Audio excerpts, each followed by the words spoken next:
আসসালামু আলাইকুম। Digital signal processing lab টিউটোরিয়ালে সবাইকে স্বাগতম জানাচ্ছি।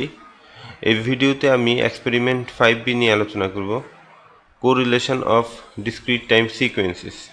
এই এক্সপেরিমেন্টে টোটাল 3টা objective: to understand the correlation operation, to develop an algorithm to calculate the correlation in MATLAB, and to understand the application of correlation. আমরা প্রথমে কোরিলেশন অপারেশনটা বোঝার চেষ্টা করব, এটার বেসিক বিষয় নিয়ে বুঝবো। এরপরে ম্যাথল্যাবে কোরিলেশন ক্যালকুলেশন করার জন্য একটা ফাংশন ডেভেলপ করব, এবং অবজেক্টিভ 3তে আমরা কোরিলেশনের অ্যাপ্লিকেশন বোঝার চেষ্টা করব। এই এক্সপেরিমেন্টে টোটাল 3টা ভিডিও থাকবে। এই ভিডিওতে আমি কোরিলেশনের বেসিক বিষয়ে আলোচনা করব। সেকেন্ড এবং থার্ড ভিডিওতে অবজেক্টিভ বি এবং অবজেক্টিভ সি আলোচনা করা হবে। আমি প্রথমে কোরিলেশনের ডেফিনেশন নিয়ে আলোচনা করব। The correlation between two signals is to measure the degree to which two signals are similar. একটা সিগন্যাল আরেকটা সিগন্যালের সাথে কতটুকু সিমিলার, এটার মেজারমেন্ট হচ্ছে কোরিলেশন অপারেশন। আর এই সিমিলারিটি মেজারমেন্টটা ডিজিটাল সিগন্যাল প্রসেসিংয়ের অনেক অ্যাপ্লিকেশনে কাজে লাগে। তো আমি এখানে 3টা সিগন্যাল ধরে নিচ্ছি, এক্সএন, ওয়াইএন এবং জেডএন। এক্ষেত্রে যদি আমাদেরকে প্রশ্ন করা হয় এক্সএন ওয়াইএন বেশি সিমিলার নাকি এক্সএন জেডএন বেশি সিমিলার, সেটা আমরা বের করতে গেলে আমরা এটাকে ড্র করতে পারি। এই সিগন্যালগুলোকে এক্সএন ওয়াইএন জেডএন ড্র করলাম। তো গ্রাফিক্যালি আমাদের দৃষ্টিকোণ থেকে আমরা যদি দেখি, এখানে আমরা দেখব যে এক্সএনের সাথে ওয়াইএনের সিমিলারিটি বেশি, এক্সএনের সাথে জেডএনের সিমিলারিটি কম। কম্পিউটার যখন এই ক্যালকুলেশনটা করবে অবশ্যই একটা ম্যাথমেটিক্যাল ফর্মুলা থাকা উচিত, যেটার মাধ্যমে কম্পিউটার এই সিমিলারিটি মেজারমেন্ট করবে। এখন কম্পিউটার অথবা ডিজিটাল সিগন্যাল প্রসেসর যদি দুইটা সিগন্যালের মধ্যে সিমিলারিটি বের করতে চাই, যে ওয়ে সেটা হচ্ছে ডিজিটাল সিগন্যাল প্রসেসর এক্সএন এবং ওয়াইএনকে মাল্টিপ্লাই করবে।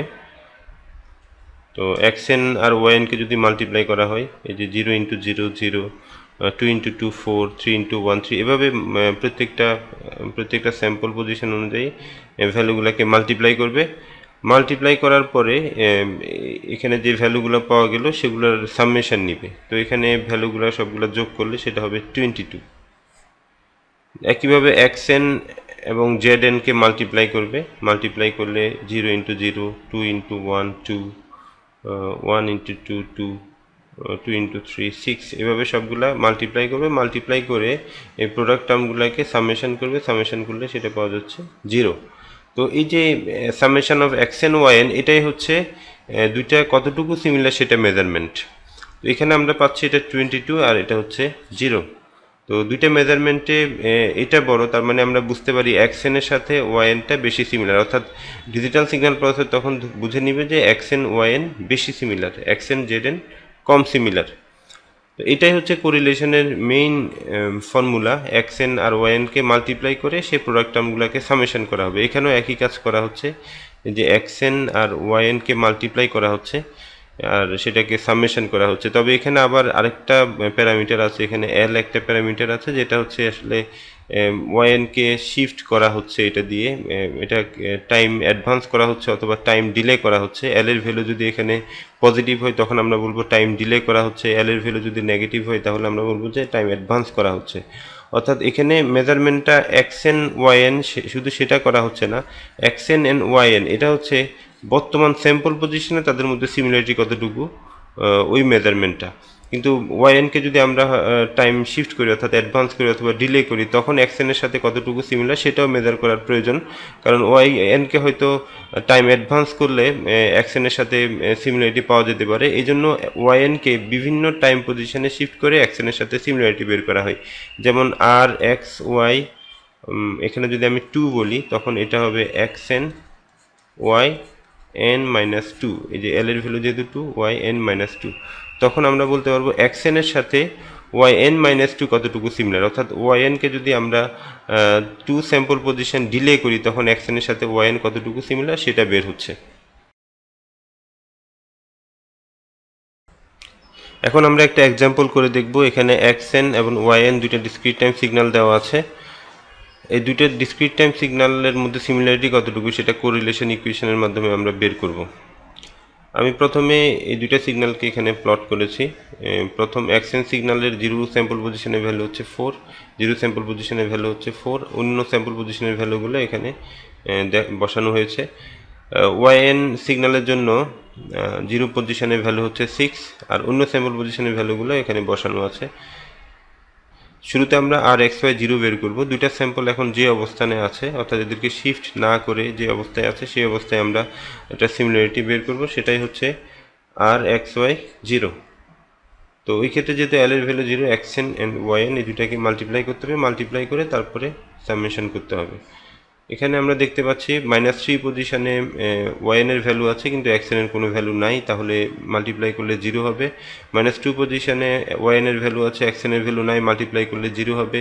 -1 পজিশনে এটা -1, এটা 2, তাহলে 2 ইন্টু -1, এটা হচ্ছে 6 ইন্টু 4। 0 পজিশনে 1 পজিশনে হচ্ছে 2 ইন্টু -2, আর 2 পজিশন হচ্ছে 5 ইন্টু 5। এরপরে আবার ওয়াইএন এর ভ্যালু নেই, সুতরাং এগুলো এক্সএন এর সাথে মাল্টিপ্লাই করলে 0 হবে। এখন আমরা যে প্রোডাক্ট টার্মগুলো পেলাম সেগুলোকে যদি আমরা সামেশন করি, এটা হচ্ছে 43, অর্থাৎ 0 স্যাম্পল পজিশনে দুইটার মধ্যে যে সিমিলারিটি কোএফিশিয়েন্ট সেটা হচ্ছে 43। তো আমরা একটা কোএফিশিয়েন্ট পেলাম, আর এক্স ওয়াই এন এর একটা কোএফিশিয়েন্ট আমরা 43 বের করলাম, আর এটা হচ্ছে 0 পজিশনের ভ্যালু। এবার আমরা আর এক্স ওয়াই -1 বের করব। তো এল এর ভ্যালু যদি -1 বসানো হয় এখানে, এটা হবে এক্সএন ইন্টু ওয়াই এন -1, অর্থাৎ ওয়াই এন প্লাস 1। এক্ষেত্রে আমাদেরকে এক্সএন আর ওয়াই এন প্লাস 1 এই দুটাকে মাল্টিপ্লাই করতে হবে, মাল্টিপ্লাই করে প্রোডাক্ট টার্মগুলোকে সামেশন করতে হবে। তো ওয়াই এন প্লাস 1 আমরা কিভাবে পাবো? ওয়াই এনকে একবার লেফট শিফট করলে, অর্থাৎ এটাকে যদি আমরা একটা স্যাম্পল অ্যাডভান্স করি তখন ওয়াই এন প্লাস 1 হয়ে যাবে এটা। তো আমি এটাকে শিফট করে ফেললাম, লেফট শিফট। এবার স্যাম্পল পজিশন অনুযায়ী আমরা এক্সএন এবং ওয়াইএন প্লাস 1কে মাল্টিপ্লাই করব। তো এইদিকে যেহেতু এক্সএন এর কোনো স্যাম্পল নাই, এগুলা মাল্টিপ্লাই করলে 0 হয়ে যাবে।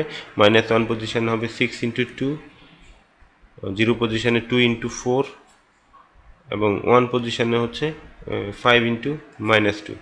এদিকেও যেহেতু কোনো ভ্যালু নেই, সুতরাং এটা এক্সএন এর সাথে মাল্টিপ্লাই করলে 0 হয়ে যাবে। তো এই ক্ষেত্রে আমরা আর এক্স ওয়াই -1 পাচ্ছি 10। তো আর এক্স ওয়াই এন এর আরেকটা কোএফিশিয়েন্ট আমরা পেয়ে গেলাম, এটা হচ্ছে 10। এটা হচ্ছে এক্সএন এবং ওয়াইকে যদি আমরা একবার লেফট শিফট করি, যে সিগন্যাল পাবো সেই দুইটার মধ্যে সিমিলারিটি কোএফিশিয়েন্ট হচ্ছে 10। এবার আমরা আর এক্স ওয়াই -2 বের করবো। এক্ষেত্রে এল এর ভ্যালু হচ্ছে -2। এখানে আমরা এল এর ভ্যালু যদি -2 দিই, এটা হবে এক্সএন ইন্টু ওয়াই এন -2, অর্থাৎ ওয়াই এন প্লাস 2। তো এক্সএন এবং ওয়াই এন প্লাস 2 এটাকে মাল্টিপ্লাই করতে হবে। অলরেডি আমরা ওয়াই এনকে একবার লেফট শিফট করেছি, সেটা ওয়াই এন প্লাস 1 অবস্থায় আছে। এখন এটাকে যদি আমি আরেকবার লেফট শিফট করি, এটা হয়ে যাবে ওয়াই এন প্লাস 2। এখন এই এক্সএন যেটা আছে, এক্সএন এর সাথে ওয়াই এন প্লাস 2 আমরা মাল্টিপ্লাই করব। মাল্টিপ্লাই করলে এখানে আমরা যেটা দেখতে পাচ্ছি 2 ইন্টু 2, 5 ইন্টু 4, এই দুইটা প্রোডাক্ট টার্মই থাকবে, বাকিগুলো সব 0 থাকবে। এদেরকে সামেশন করলে আমরা পাচ্ছি 24। তা আমরা আরেকটা কোএফিশিয়েন্ট পেলাম 24, যেটা হচ্ছে এক্সএন এবং ওয়াইএনকে দুইবার লেফট শিফট করলে যে সিগন্যাল পাচ্ছি সেই দুটো সিগন্যালের মধ্যে সিমিলারিটি কোএফিশিয়েন্ট। একইভাবে আমরা আর এক্স ওয়াই -3 বের করতে পারি। সেই ক্ষেত্রে এটা হবে x n into y n plus 3। X n আর ওয়াইএন প্লাস 3 এই দুটাকে মাল্টিপ্লাই করতে হবে। তো ওয়াইএন প্লাস 2 যে সিগন্যালটা আছে, এটাকে যদি আমরা আরেকবার লেফট শিফট করি, সেটা হয়ে যাবে ওয়াইএন প্লাস 3। এই দুটাকে যদি আমরা মাল্টিপ্লাই করি, মাল্টিপ্লাই করার পরে শুধুমাত্র 2 ইন্টু 5 এটাই আমরা পাবো, আর বাকি সব টার্ম মাল্টিপ্লাই করলে 0 হয়ে যাবে। সেক্ষেত্রে সিমিলারিটি কোএফিশিয়েন্ট পাওয়া যাচ্ছে 10। তো আর এক্স ওয়াই -3 যে সিমিলারিটি কোএফিশিয়েন্ট সেটা আমরা এখানে দিলাম, সেটা হচ্ছে 10। এখন আমরা আর এক্স ওয়াই -4 বের করতে চাইলে এটাকে আরেকবার লেফট শিফট করতে হবে, তখন এক্সএন এবং ওয়াই এন প্লাস 4 এর মধ্যে কোনো কমন স্যাম্পল পজিশন থাকবে না, অর্থাৎ ওদেরকে মাল্টিপ্লাই করলে 0 হয়ে যাবে। এক্ষেত্রে আমরা বলতে পারি এন যদি -3 থেকে ছোট হয় তাহলে আর এক্স ওয়াই এন সবসময় 0 হবে। যেহেতু -3 পজিশনের পরে সিমিলারিটি কোএফিশিয়েন্টগুলো 0 আসছে, আমরা আর লেফট শিফট করব না, আমরা এবার রাইট শিফট করব। এখানে ওয়াইএনকে আমি আবার আগের অবস্থানে নিয়ে এসেছি। এখন আমরা যদি আর এক্স ওয়াই 1 বের করতে চাই, এটা হবে এক্সএন ইন্টু ওয়াই এন -1। তো এক্সএন আর ওয়াই এন -1 মাল্টিপ্লাই করতে হবে। এখন ওয়াইএনকে যদি আমরা ওয়াই এন -1 করতে চাই, এটাকে একবার রাইট শিফট করতে হবে, অর্থাৎ 1 স্যাম্পল ইউনিট ডিলে করতে হবে। তো এটাকে 1 স্যাম্পল ইউনিট ডিলে করা হলো। ডিলে করার পরে এবার এগুলা মাল্টিপ্লাই করতে হবে। তো আমরা আগের মতোই মাল্টিপ্লাই করব। মাল্টিপ্লাই করার পরে আমরা যে কোএফিসিয়েন্ট পাচ্ছি সেটা হচ্ছে 15 কোএফিসিয়েন্টটা আমরা এখানে লিখলাম, যেহেতু এটা হচ্ছে 1 স্যাম্পল পজিশনে, অর্থাৎ ওয়াইএনকে যদি আমরা একবার রাইট শিফট করি, যে সিগন্যাল পাচ্ছি সেই সিগন্যালের সাথে এক্সএনের সিমিলারিটি। একইভাবে আমরা আর XY2 বের করতে পারি। ওই ক্ষেত্রে এটাকে আরও একবার রাইট শিফট করতে হবে। তো আরেকবার রাইট শিফট করলে এটা হয়ে যাবে yn-2। তো yn-2 আর xn এর মধ্যে আমরা মাল্টিপ্লাই করব স্যাম্পল পজিশন অনুযায়ী। মাল্টিপ্লাই করার পরে এটা পাচ্ছি আমরা 82। এটা আমি এই 2 স্যাম্পল পজিশনে লিখলাম। এবার আমরা যখন আর XY3 বের করব, এটা হবে yn-3। xn এর সাথে yn-3 মাল্টিপ্লাই করতে হবে। yn-2 কে আমি আরেকবার রাইট শিফট করব, সেটা yn-3 হয়ে গেল। xn এবং yn-3 এর ভ্যালুগুলো মাল্টিপ্লাই করার পরে সেটাকে যদি সামেশন করি, এটা হচ্ছে 23। এটা হচ্ছে yn কে 3 বার শিফট করার পরে xn এর সাথে যে সিমিলারিটি পাওয়া গেল সেই সিমিলারিটি কোএফিসিয়েন্ট। একইভাবে আমরা y4 বের করব, এটাকে আরেকবার শিফট করব। শিফট করে xn yn-4 এর ভ্যালুগুলোকে যদি আমরা মাল্টিপ্লাই করে আবার সামেশন করি, সেটা 46 পাওয়া যাচ্ছে। সেটা আমি এখানে 4th পজিশনে বসালাম। y5 যদি বের করতে চাই, আরও একবার শিফট করতে হবে। শিফট করে প্রোডাক্ট টার্মগুলোকে সামেশন করতে হবে। সামেশন করলে সেটা পাওয়া যাচ্ছে 8। আর xy6 যদি আমরা বের করি, এটাকে আরও একবার শিফট করব। শিফট করে xn এর সাথে yn-6 আমরা মাল্টিপ্লাই করব। মাল্টিপ্লাই করার পরে প্রোডাক্ট টার্ম পাওয়া যাচ্ছে 21। আর xy7 বের করব, এখন এটাকে আবার শিফট করব, এটা n-7 হয়ে যাচ্ছে। এরপরে এখানে শুধু একটা কমন স্যাম্পলই থাকে 1 × 6, সেটা মাল্টিপ্লাই করার পরে আমরা পাচ্ছি 6। এখন যদি আমরা আর xy8 বের করতে চাই, আমরা দেখতে পাচ্ছি এটাকে যদি আরেকবার শিফট করি, তখন দুইটা সিগন্যালের মধ্যে কোনো কমন স্যাম্পল পজিশন থাকবে না। এদেরকে মাল্টিপ্লাই করলে সবসময় 0 হবে। এই জন্য আমরা বলতে পারি যদি n 7 থেকে বড় হয়, আর xy n হবে সবসময় 0। ফাইনালি xn এবং yn এর মধ্যে কোরিলেশন বের করার পরে আমরা এই কোরিলেশন কোএফিসিয়েন্টগুলো পেয়েছি। এখানে 43 হচ্ছে 0 পজিশনের কোরিলেশন কোএফিসিয়েন্ট। তো এটা মিন করে xn এবং yn কে যদি আমরা শিফট না করি, তাহলে ওই অবস্থায় যে সিমিলারিটি সেটা, আর yn কে যদি আমরা লেফট শিফট করি, তখন এই ভ্যালুগুলো হচ্ছে সিমিলারিটি কোএফিসিয়েন্ট, এবং yn কে যদি আমরা রাইট শিফট করি, তাহলে এই ভ্যালুগুলো হচ্ছে সিমিলারিটি কোএফিসিয়েন্ট। তো এই সিমিলারিটি কোএফিসিয়েন্টের মধ্যে ম্যাক্সিমাম ভ্যালু দেখতে পাচ্ছি আমরা 82। এটা দ্বারা আমরা যেটা বুঝবো, yn কে যদি আমরা 2 বার রাইট শিফট করি, তাহলে xn এবং yn ম্যাক্সিমাম সিমিলার হবে। সেটা আমরা গ্রাফিক্যালিও দেখতে পারি। xn এবং yn যে সিগন্যাল দুটো দেওয়া ছিল, এখন yn কে যদি আমরা 2 বার রাইট শিফট করি, সেটা কেমন দেখাচ্ছে, এই যে আমরা দেখতে পাচ্ছি তখন xn আর yn অলমোস্ট সিমিলার। তাহলে দুইটা সিগন্যালকে কোরিলেশন করে আমরা যে কোরিলেশন কোএফিসিয়েন্ট পাবো, সেখান থেকে দুইটা সিগন্যাল বিভিন্ন স্যাম্পল পজিশনে কতটুকু সিমিলার সেই ইনফরমেশনটা আমরা পাবো। ম্যাট্রিক্স ফরমেশনের মাধ্যমে xn এবং yn দুইটা ডিসক্রিট টাইম সিগন্যালের কনভলিউশন সাম কীভাবে বের করতে হয় সেটা অলরেডি আমরা জানি। এক্সপেরিমেন্ট 5A তে আমরা সেটা দেখেছি।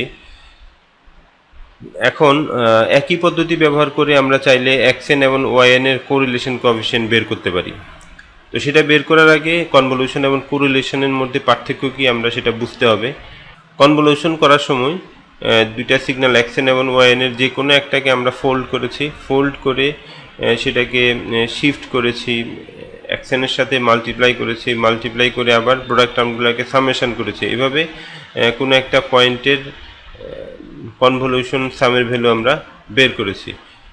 কোরিলেশন করতে গেলেও আমরা দেখেছি এখানে yn কে আমরা শিফট করেছি, শিফট করে xn এর সাথে মাল্টিপ্লাই করেছি, মাল্টিপ্লাই করে বিভিন্ন প্রোডাক্ট টার্মগুলোকে সামেশন করে একটা পয়েন্টের কোরিলেশন কোএফিসিয়েন্ট আমরা বের করেছি। তো এই ক্ষেত্রে পার্থক্য হচ্ছে যে কনভলিউশনের সময় আমরা ফোল্ড করেছি প্রথমে, কোরিলেশনের সময় ফোল্ড করি নাই। তো এখন যদি আমরা কনভলিউশনের মাধ্যমে কোরিলেশন করতে চাই, যেহেতু কনভলিউশনে ফোল্ড হচ্ছে, আমরা যদি yn কে কনভলিউশন করার আগে ফোল্ড করে ফেলি, তাহলে কনভলিউশনে যখন আবার ফোল্ড হবে তখন সেটা আবার yn হয়ে যাবে, অর্থাৎ ফোল্ডিং অপারেশনটা তখন বাদ চলে যাবে। তো কনভলিউশন অপারেশনে যদি আমরা ফোল্ডিংটাকে বাদ দিতে পারি, সেটাই হয়ে যাচ্ছে কোরিলেশন। এজন্য আমরা যখন xn এবং y মাইনাস n এর কনভলিউশন সাম বের করব, সেটা আর কনভলিউশন সাম হবে না, সেটা হবে xn এবং yn এর কোরিলেশন কোএফিসিয়েন্ট। তো আমরা এখন দেখব কিভাবে ম্যাট্রিক্স ফরমেশনের মাধ্যমে কোরিলেশন কোএফিসিয়েন্ট বের করা যায়। তো শুরুতেই yn কে ফোল্ড করে নিতে হবে, y-n করে ফেললাম আমরা। এখন y-n এর যে কম্পোনেন্টগুলো আছে, y-n এর প্রথম কম্পোনেন্ট হচ্ছে 5। এই 5 এর সাথে xn এর প্রত্যেকটা কম্পোনেন্টকে আমরা মাল্টিপ্লাই করে এই ম্যাট্রিক্সের প্রথম কলামটা তৈরি করব। এখানে 5 × 2 10, 5 × 4 20, 5 × -2 -10, এভাবে আমরা প্রথম কলামটা তৈরি করলাম। এরপরে y-n এর সেকেন্ড এলিমেন্টটা ইউজ করে আমরা xn এর প্রত্যেকটা এলিমেন্টকে মাল্টিপ্লাই করে সেকেন্ড কলাম তৈরি করব। 2 × 2 4, 2 × 4 8, 2 × -2 -4। সিমিলারলি এই 6 দিয়ে xn এর প্রত্যেকটা কম্পোনেন্টকে মাল্টিপ্লাই করে আমরা থার্ড কলামটা ফরমেশন করতে পারি। -1 দিয়ে এটাকে মাল্টিপ্লাই করলে ফোর্থ কলামটা ফরমেশন করতে পারি, এবং একেবারে লাস্টের যেই এলিমেন্টটা আছে সেটা দিয়ে xn এর প্রত্যেকটা কম্পোনেন্টকে মাল্টিপ্লাই করে আমরা এখানকার লাস্ট কলামটা পাবো। এরপরে এবার আগের নিয়ম অনুযায়ী আমরা এখানে যে ডায়াগোনাল এলিমেন্টগুলো আছে ম্যাট্রিক্সের সেগুলা সামেশন করব। তো এখানে প্রথম ডায়াগোনাল এলিমেন্ট হচ্ছে 10, এখানে 10 লেখা হলো। এরপরে 20 + 4 24, -10 + 8 + 12 এটা হচ্ছে 10, 25 - 4 + 24 - 2 এটা হচ্ছে 43। এভাবে ডায়াগোনাল এলিমেন্টগুলো যোগ করব। যোগ করার পরে যে ভ্যালুগুলো পাচ্ছি এটাই হচ্ছে কোরিলেশন কোএফিসিয়েন্টের অ্যামপ্লিটিউড। এখন অ্যামপ্লিটিউড বের করার পরে এখানে জিরো পজিশনের ভ্যালুটা কোনটা হবে সেটা আমরা কিভাবে বের করব।